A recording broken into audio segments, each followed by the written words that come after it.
नमस्कार, आप देख रहे हैं इंडिया न्यूज उत्तर प्रदेश उत्तराखंड और मैं हूं आपके साथ आयुष चतुरांश। चलिए इस बुलेटिन की शुरुआत करते हैं। हरिद्वार में कूटू का आटा खाने से 100 लोग फूड पॉइजनिंग का शिकार हो गए हैं। जिले भर में बड़ी संख्या में हुई फूड पॉइजनिंग से प्रशासन में हड़कंप मचा है। आनंद फानंद में बीमार लोगों को जिला और मेला अस्पताल में भर्ती करवाया गया है, जहां उनका इलाज चल रहा है। फूड पॉइजनिंग के शिकार ज्यादातर लोग श्यामपुर, कांगड़ी, गाजीवाली और ब्रह्मपुरी समेत दूसरे क्षेत्रों के रहने वाले हैं। घटना की जानकारी मिलते ही जिलाधिकारी विनय शंकर पांडे भी जिला अस्पताल पहुंचे और फूड पॉइजनिंग के शिकार लोगों के इलाज का जायजा लिया है। जिलाधिकारी ने बताया है कि बीमार लोगों का इलाज चल रहा है। मरीजों की संख्या लगातार बढ़ रही है, इसलिए जिले के 2 अस्पतालों को मरीजों के लिए रिजर्व रखा गया है। डीएम ने कहा है कि खाद्य सुरक्षा विभाग को भी कुट्टू के आटे के होल सेलर्स के यहाँ की सैंपलिंग करने के निर्देश हैं। अगर सैंपलिंग में कुट्टू के आटे में मिलावट पाई जाती है तो ऐसे दुकानदारों के खिलाफ एनएसए के तहत सख्त कार्रवाई की जाएगी।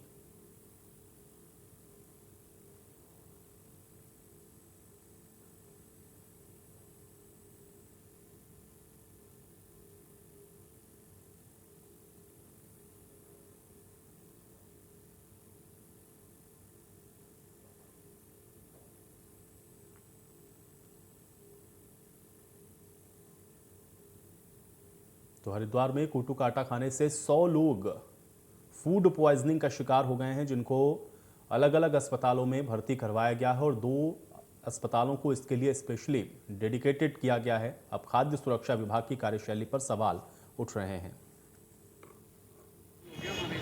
डिस्ट्रिक्ट हॉस्पिटल में 37 लोग एडमिट हैं और हमारे मेला जो हॉस्पिटल है उसमें 35 लोग हैं।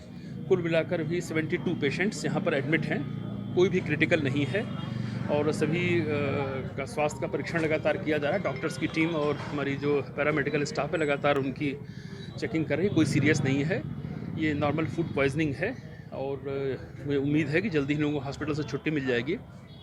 इस पूरी घटना को हमने काफ़ी गंभीरता से लिया है और जो सोर्स डिटेक्शन का काम हमने फूड सेफ्टी ऑफिसर को दिया था, तो उन्होंने 2 स्थानों को बताया है कि यहाँ से बल्क में जो कूटू का आटा होता है वो डिस्ट्रीब्यूटर है, उन्होंने सभी दुकानों को भेजा था और उनके विरुद्ध जो है सख्त कार्रवाई की जाएगी, उसकी सैंपलिंग भी होगी।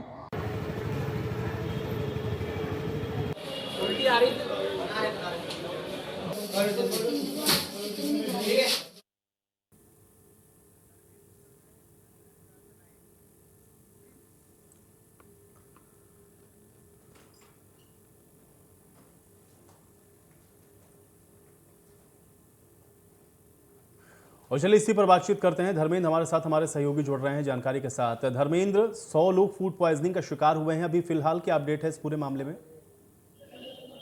बिल्कुल, देखिए आज पूरे दिन जो जिला प्रशासन की टीम है उसने छापेमारी की है और अभी तक छापेमारी के बाद जो बड़ा अपडेट ये है कि 2 जो बड़े आड़ती हैं ज्वालापुर में, जहां से पूरे कह सकते हैं कि जनपद में जो कुट्टू का आटा है उसका वितरण किया जाता है, थोक के व्यापारी हैं उनके, वहां से प्रशासन की टीम ने सैंपलिंग की है। सैंपलिंग करने के बाद दोनों के गोदाम सीज कर दिए हैं। फिलहाल जो सैंपल ले गए हैं वो जांच के लिए भेजे जाएंगे और उसके बाद जब रिपोर्ट आ जाएगी, अगर वो रिपोर्ट में जो आटा है वो फेल होता है या वो पाया जाता है कि मिलावटी आटा है, तो उसके बाद जिलाधिकारी ने सख्त रूप अपनाते हुए पूरी तरह से पहले ही स्पष्ट कर दिया है कि रासुका की कार्रवाई उनके खिलाफ की जाएगी। हालांकि आज पूरे दिन भर जो मरीज हॉस्पिटल में भर्ती थे उनके हालचाल पूछने के लिए लोग यहाँ पर आते रहे। पहले डीएम ने वहां पर पहुंच के उनका हालचाल जाना, उसके बाद प्रदेश अध्यक्ष हैं और शहर के विधायक हैं मदन कौशिक, वो भी पहुंचे और उन्होंने उन लोगों से पहुंचकर हालचाल जाना। उसके बाद यहाँ पर पूर्व कैबिनेट मंत्री हैं स्वामी यतीश्वरानंद और विधायक हैं ग्रामीण हरिद्वार से, वो भी पहुंचे थे, उन्होंने भी उनका हालचाल जाना।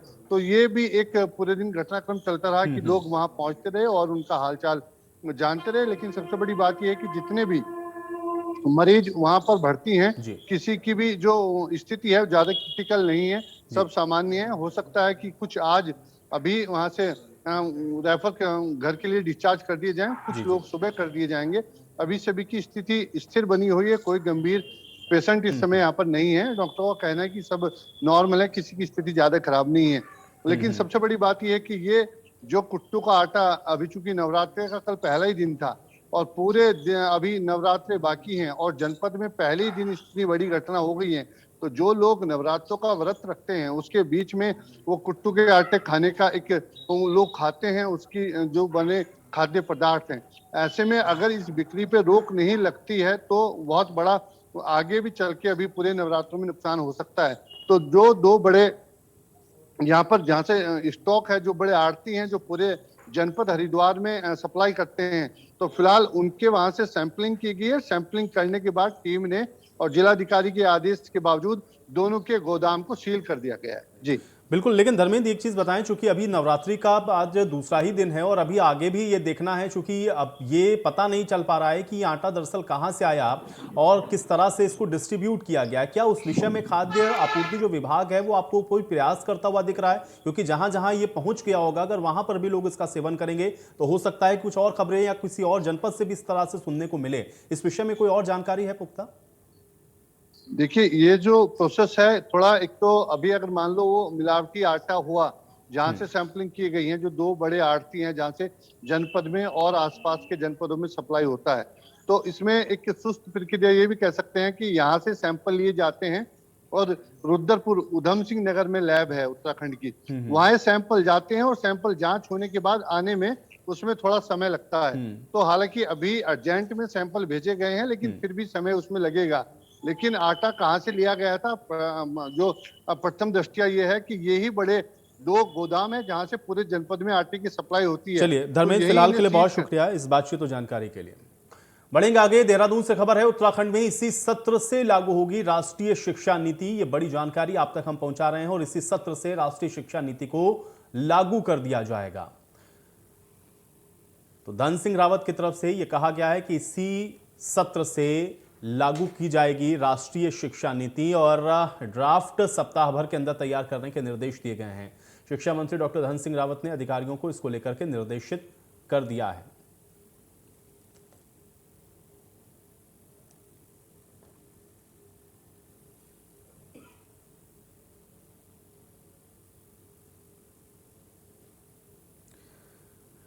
तो उच्च शिक्षा मंत्री धन सिंह रावत की तरफ से नई शिक्षा नीति को इसी सत्र से लागू करने के निर्देश दिए गए हैं और इसके लिए अब ड्राफ्ट तैयार करने के आदेश दिए गए हैं, जो किसी शैक्षणिक सत्र से इसको लागू किया जाएगा। ये एक बड़ा फैसला लिया गया है राज्य सरकार के द्वारा और इसको लेकर के शिक्षा मंत्री की तरफ से यह अहम निर्णय लेते हुए किसी सत्र से चूंकि इसको लागू करना है, इसलिए इसका ड्राफ्ट कैसे बनाया जाए, इसके ड्राफ्ट को किस तरह से तैयार करना है, इसके अंदर किन बातों का ध्यान रखना है, ये तमाम ऐसी एक्सरसाइज हैं जो अभी शुरू हो गई हैं। और इस बार का जो शैक्षणिक सत्र होगा जिसकी शुरुआत होनी है, उसी सत्र में आप देखेंगे कि एक बार ये जो नई शिक्षा नीति है इस बार आपको लागू होती हुई नजर आएगी। यानी कि जो परिवर्तन इस नई शिक्षा नीति के बाद होने हैं वो परिवर्तन आपको उत्तराखंड के अंदर नजर आएंगे, चूंकि इसी शैक्षणिक सत्र से उच्च शिक्षा मंत्री डॉक्टर धन सिंह रावत की तरफ से ये निर्णय लिया गया है कि इसको लागू किया जाना है। और अब इसका ड्राफ्ट तैयार करने के निर्देश शिक्षा विभाग से जुड़े अधिकारियों को दे दिए गए हैं और अब ये ड्राफ्ट जब तैयार होकर के आएगा तो उसके बाद ये फाइनल होगा कि आखिर इसको किस तरह से इंप्लीमेंट किया जाना है।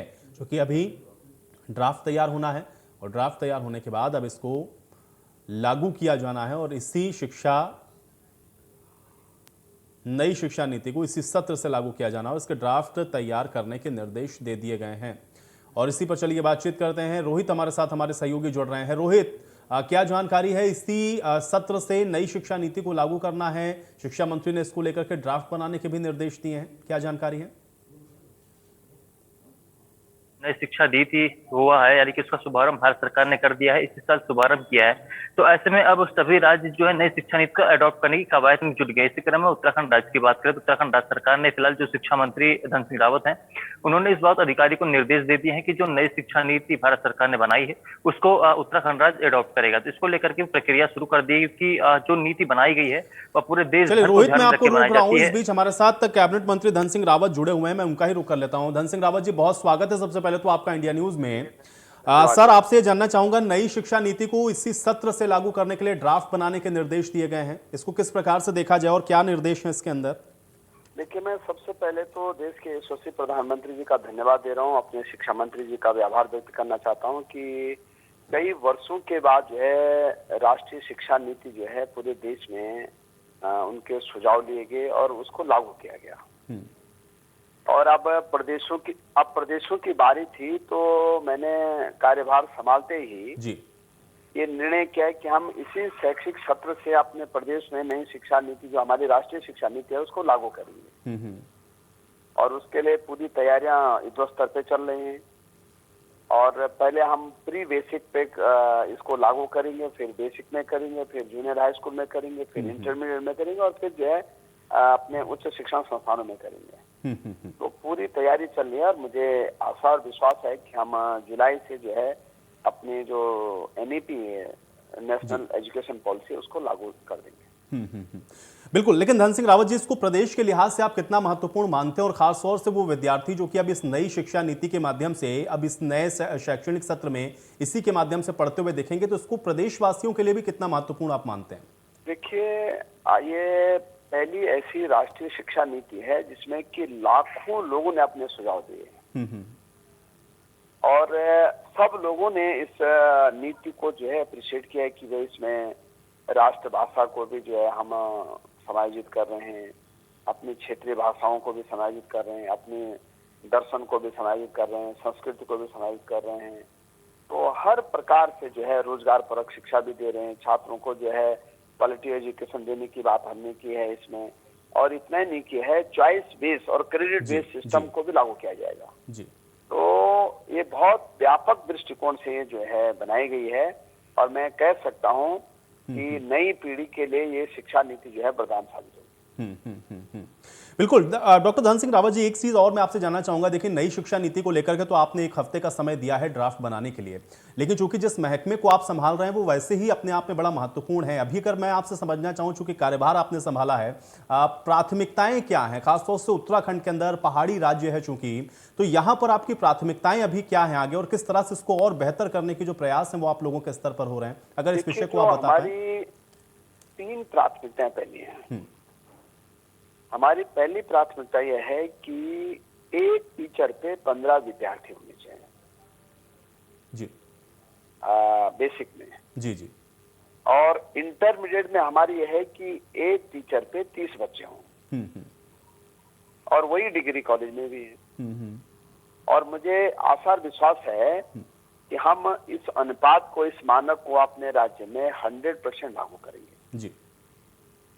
दूसरी प्राथमिकता हमारी यह है कि 100% शिक्षक हों जी, ताकि जब शिक्षक होंगे तभी तो बच्चों को अच्छी पढ़ाई दे पाएंगे जी जी। गुणवत्ता पूर्वक पढ़ाई तभी दे पाएंगे हम जब हम 100% शिक्षकों की नियुक्ति हो जाए, स्कूलों में प्रधानाध्यापक हो जाए, स्कूलों में प्रधान जो है प्राचार्य हो जाए, प्रिंसिपल हो जाए इंटरमीडिएट कॉलेजों में, और स्कूलों में फर्नीचर से लेके, पुस्तकालय से लेके, ग्रीन कैंपस का कॉन्सेप्ट हमने दिया है जी। पानी हो जाए, शौचालय हो जाए, बच्चों के लिए बैठने के लिए जो है चटाई मुक्त अभियान के लिए मैंने बहुत बड़ा काम कर रहा हूँ। तो मैं कह सकता हूँ कि आपको 100 दिन में हमारे राज्य की शिक्षा व्यवस्था में काफी आमूलचूल परिवर्तन देखने को मिलेगा। चलिए, बहुत शुक्रिया डॉक्टर धन सिंह रावत जी अपना समय निकालने के लिए और हमारे साथ जुड़ने के लिए और इस बातचीत के लिए। तो आप कैबिनेट मंत्री डॉक्टर धन सिंह रावत को सुन रहे थे। उन्होंने अपनी प्राथमिकताओं के साथ साथ ये भी बताया कि किस तरह से जो नई शिक्षा नीति है उसको इसी शैक्षणिक सत्र से लागू कर दिया जाएगा। मेरे साथ मेरे सहयोगी रोहित भी लगातार बने हुए। रोहित, अभी धन सिंह रावत जी भी यही बता रहे थे कि किस तरह से उनकी जो प्राथमिकताएं और खासतौर से 1 हफ्ते का समय इसलिए दिया गया है ताकि उत्तराखंड के अंदर ये जो नई शैक्षणिक नीति है उसको लागू भी किया जाए और इसका जो फायदा है वो प्रदेश के अंदर जो हमारे बच्चे हैं उनको मिलना शुरू हो जाए। और इसके लिए भी उन्होंने बताया कि स्टेप बाय स्टेप किस तरह से वो आगे जो इसमें प्रयास हैं वो कर रहे हैं। कितना महत्वपूर्ण आप भी देखते हैं रोहित इसको? बिल्कुल, देखिए, अगर हम इसकी बात करें तो सबसे इम्पोर्टेंट यह हो जाता है कि नई शिक्षा नीति अगर हम प्रदेश में लागू कर रहे हैं, यानी कि अगर हम भारत सरकार का जो ये नियम अगर हम अपने राज्य में अडॉप्ट कर रहे हैं तो वो अपनी भौगोलिक परिस्थितियों के हिसाब से अडॉप्ट करना काफी महत्वपूर्ण होता है, क्योंकि जो नई शिक्षा नीति बनाई गई है वो पूरे देश की परिस्थितियों को देखते हुए बनाया गया है। लेकिन अगर हम उत्तराखंड के हिसाब से उत्तराखंड में से लागू करना है तो उत्तराखंड राज्य की जो विषम भौगोलिक परिस्थितियां हैं उस पर विशेष ध्यान देनी है, हमारी जो सीमित संसाधन है उस पर विशेष ध्यान देना है, हमारी आर्थिकी कितनी इस पर विशेष ध्यान देना है। क्योंकि अगर वर्तमान समय की अगर हम बात करें तो अभी भी तमाम शिक्षक हमारे पास मौजूद नहीं है, स्कूलों की पर्याप्त व्यवस्थाएं नहीं है, बच्चे तो हैं लेकिन वह मोस्टली कोशिश कर रहे हैं कि प्राइवेट स्कूलों की तरफ जाएं। तो ऐसे में हम अगर कोशिश करते हैं तो एक नई शिक्षा नीति इसलिए भी बनानी जरूरी थी क्योंकि एक लंबे समय बाद एक बदलाव, क्योंकि जो केंद्र सरकार का कहना है कि नई शिक्षा नीति जो हमने बनाई है वो कहीं ना कहीं एक शिक्षा के क्षेत्र में खासकर एक बड़ी क्रांति लेकर के आएगी, जो कहीं ना कहीं लोग शिक्षाविद जो है वो सभी लोग इस बात को मानते भी हैं। तो ऐसे में अगर ये फॉर्मूला लागू किया जाता है उत्तराखंड में तो पहले हमें ड्राफ्ट इसलिए भी बनाना होगा क्योंकि उत्तराखंड की विषम भौगोलिक परिस्थितियां जो है उसके अनुरूप हमें नियम बनाने होंगे, उसी अनुरूप हमें सब कुछ ढालना होगा ताकि हमारे बच्चों को इसका फायदा मिल सके। यही वजह कि फिलहाल 7 दिन का समय लिया गया है। उस 7 दिन में अधिकारी पूरी कसरत करेंगे कि उत्तराखंड के लिहाज से तो किस तरह से थोड़ा मॉडिफाइड किया जा सकता है या फिर इसमें कुछ मॉडिफाई बिल्कुल। चलिए रोहित, बहुत शुक्रिया फिलहाल इस बातचीत और जानकारी के लिए। चलिए अगली बड़ी खबर का रुख कर लेते हैं। देहरादून से जानकारी है, स्वास्थ्य विभाग अब एम्बुलेंस का किराया तय करेगा और प्रति किलोमीटर के आधार पर अब ये दर तय होंगी। इसमें पहाड़ और मैदान के लिए अलग अलग फॉर्मूला होगा। एम्बुलेंस के नाम पर मरीजों से लूट बंद होगी। एम्बुलेंस के लिए सरकार किराए की समान दर लागू करेगी। तो ये बड़ी जानकारी है। पहाड़ और मैदान के लिए अलग अलग फॉर्मूला होगा, लेकिन एम्बुलेंस का किराया क्या होगा ये अब ये राज्य सरकार तय करेगी। पहाड़ और मैदान के लिए अलग अलग फॉर्मूला इसके लिए बनाया जा रहा है। स्वास्थ्य विभाग अब एम्बुलेंस का किराया तय करेगा। तो एम्बुलेंस के नाम पर आप देखते हैं कि अक्सर मरीजों को बेहद परेशानी का सामना करना पड़ता है। अक्सर मरीजों के परिजन ये आरोप लगाते हैं कि उनसे मनमाने तरीके से जो पैसा है वो वसूला जा रहा है, लेकिन अब इस पर स्वास्थ्य महकमे ने आप जो अपनी जिम्मेदारी है उसको और समझते हुए अब इसमें ये बड़ा फैसला लिया है कि ये जो किराया है जिसमें परेशानी होती है मरीजों के परिजनों को, अब उसको वो खुद तय करेगा और पहाड़ और मैदान दोनों के लिए अलग अलग फॉर्मूला इसके लिए अब तय किया जाएगा।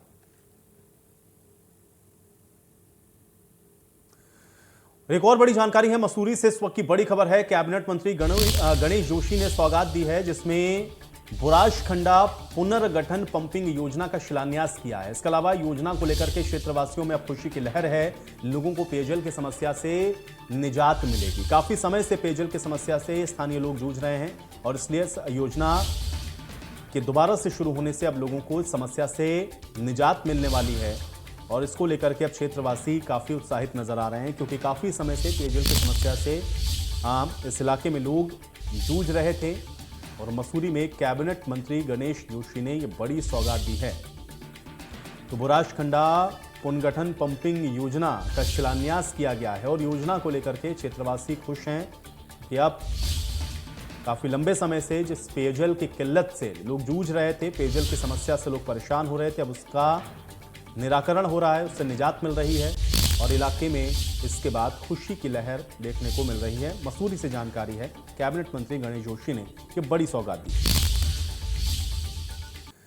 वहीं पौड़ी के चौबट्टा खाल विधानसभा के विधायक और मंत्री सतपाल महाराज विधानसभा चुनाव जीतने के बाद पहली बार अपनी विधानसभा क्षेत्र पहुंचे। इस दौरान कार्यकर्ताओं सहित स्थानीय लोगों ने सतपाल महाराज का जोरदार स्वागत किया। सतपाल महाराज ने सतपुतली, खैरासैंण, द्वारी खाल और जय हरी खाल पहुंचकर मतदाताओं का आभार जताया। इस मौके पर उन्होंने क्षेत्रीय ग्रामीणों के द्वारा उठाई गई समस्याओं को जल्द से जल्द हल करने का वायदा भी किया।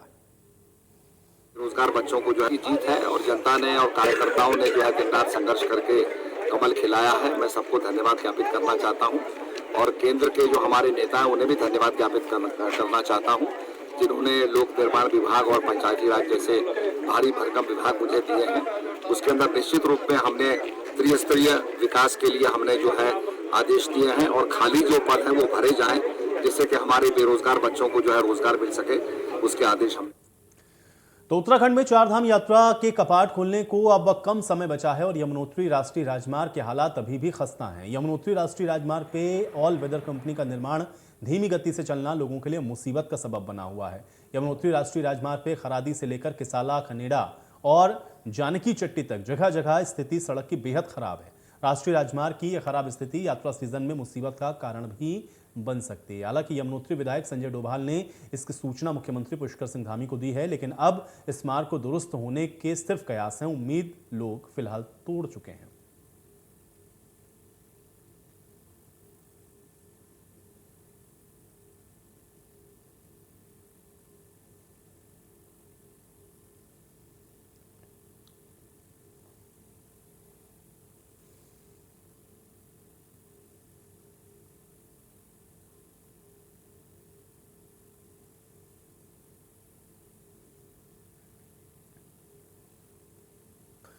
रुद्रप्रयाग से सटे दरमोला गांव के उफराई देवी मंदिर में 9 दिवसीय महायज्ञ और श्रीमद देवी भागवत कथा का शुभारंभ हुआ है। इस दौरान भक्तों के जयकारों से क्षेत्र का वातावरण भक्तिमय हो गया है। इसके बाद 11 ब्राह्मणों ने मंत्रों के साथ हवन कुंड में जौ, तिल और घी से आहुतियां डालनी शुरू की, जो 9 दिनों तक चलेंगी।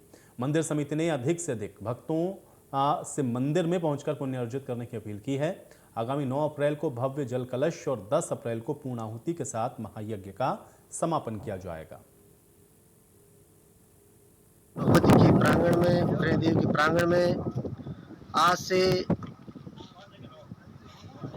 माँ भगवती का यह 9 दिन का महायज्ञ एवं देवी भागवत कथा का आयोजन प्रारंभ हो चुका है। सभी भक्तों से निवेदन है, हमारे क्षेत्र की समस्त जनता से आग्रह है कि माँ भगवती का यह यज्ञ समस्त जनता के अरिष्टों को दूर करने के लिए, जगत के कल्याण के लिए हमारे इस क्षेत्र बरदार पट्टी में, रुद्रप्रयाग जनपद में प्रति 12 वर्ष के अंतराल पर यहाँ पर माँ भगवती का देवी भागवत कथा का आयोजन किया जाता है। माँ भगवती मसूरी के मॉल रोड के सौंदर्यीकरण को लेकर के मसूरी देहरादून विकास प्राधिकरण 3 करोड़ रुपए लगाने वाला है। मसूरी में पर्यटन सीजन शुरू होने में अब कुछ समय बचा है।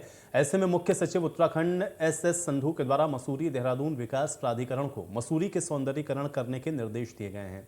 वहीं जल निगम को मॉल रोड मसूरी यमुना पेयजल योजना के तहत किए गए कार्यों को जल्द पूरा करने के निर्देश हैं। मसूरी देहरादून विकास प्राधिकरण के सचिव मोहन सिंह बार्निया ने बताया कि मुख्य सचिव एस संधू की अध्यक्षता में हाल ही में हुई बैठक के बाद मसूरी देहरादून विकास प्राधिकरण के द्वारा 2 किलोमीटर की मॉल रोड के सौंदर्यीकरण के लिए 3 करोड़ रुपए का प्रस्ताव पास किया गया है, जिसके तहत मसूरी मॉल रोड को सुंदर बनाए जाने को लेकर विभिन्न योजनाओं के तहत काम किया जाएगा। पर्यटक दृष्टि से बहुत ही महत्वपूर्ण जगह है और मसूरी का सौंदर्यीकरण उत्तराखंड के लिए बहुत ही महत्वपूर्ण है। और चीफ सेक्रेटरी महोदय ने कल मीटिंग में भी स्पष्ट निर्देश दिए हैं कि हमारे लाइब्रेरी चौक से लेकर झूला घर तक और झूला घर से पिक्चर पैलेस तक तमाम डाउन साइड में और अप साइड में, अप हिल साइड में। और चलिए इसी के साथ इस बुलेटिन में मेरे साथ फिलहाल इतना ही।